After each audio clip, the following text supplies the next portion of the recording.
وہی اول وہی آخر نگاہ عشق و مستی میں، وہی اول وہی آخر نگاہ عشق و مستی میں، نگاہ عشق و بسم اللہ الرحمن الرحیم۔ حضرات، دنیا نعت کا بہت بڑا نام،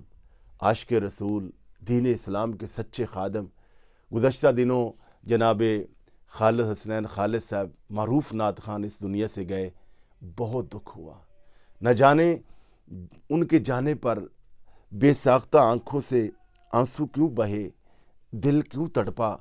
طبیعت کیوں مچلی۔ پتہ چلا کہ وہ صرف عام رسمی نعت خاں ہی نہیں تھے، اس نعت خانی سے جو عزت پائی، جو اسباب اللہ نے ان کو دیے، وہ بہت سارے اپنے وسائل دین کی اشاعت پر اور ترویج پر اور مدرسہ چلانے پر لگاتے تھے، اور اتنا مخلص سے دین اسلام سے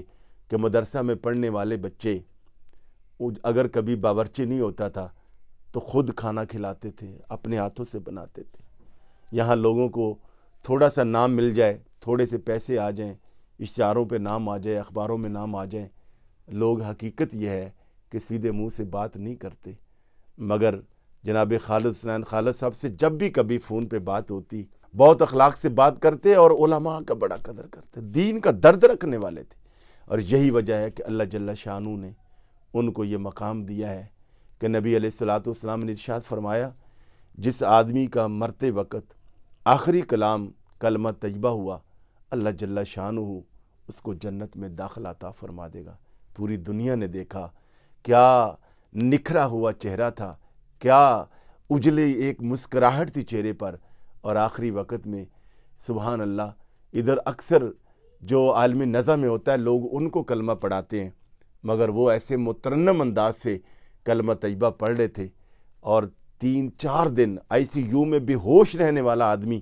وہ خود بھی کلمہ پڑھ رہے ہیں، اور اوپر کھڑے ہوئے جو لوگ ہیں، لواحقین ہیں، نرسز ہیں، ڈاکٹرز ہیں، ان کو بھی کلمہ پڑھا رہے ہیں۔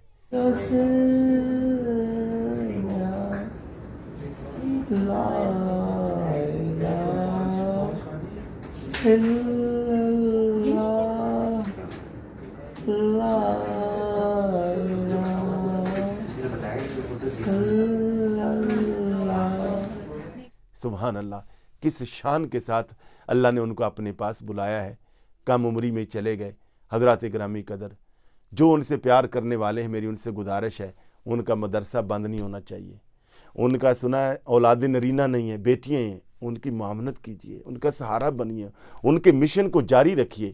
اور میں یہاں اس موقع پر یہ بھی گزارش کروں گا کہ ان کا بہت بڑا جنازہ ہوا، ان کی ایمبولنس پر ویسے پھول ڈالے جاتے ٹھیک تھا، مگر میت پر اس طریقے سے آپ نے کس بات کی خوشی منائی؟ بے شک آپ نے محبت کا اظہار کیا ہوگا، مگر اچھا نہیں لگا جو آپ نے پھولوں کی باقاعدہ لڑیاں لگائی ہیں۔ ہمیں بہت دکھ ہے، بہت جدائی کا صدمہ ہے، اور پورے ملک میں ان کے لیے دعا ہوئی ہے۔ اور ہماری تحریک اصلاح محافل نعت کے امیر جناب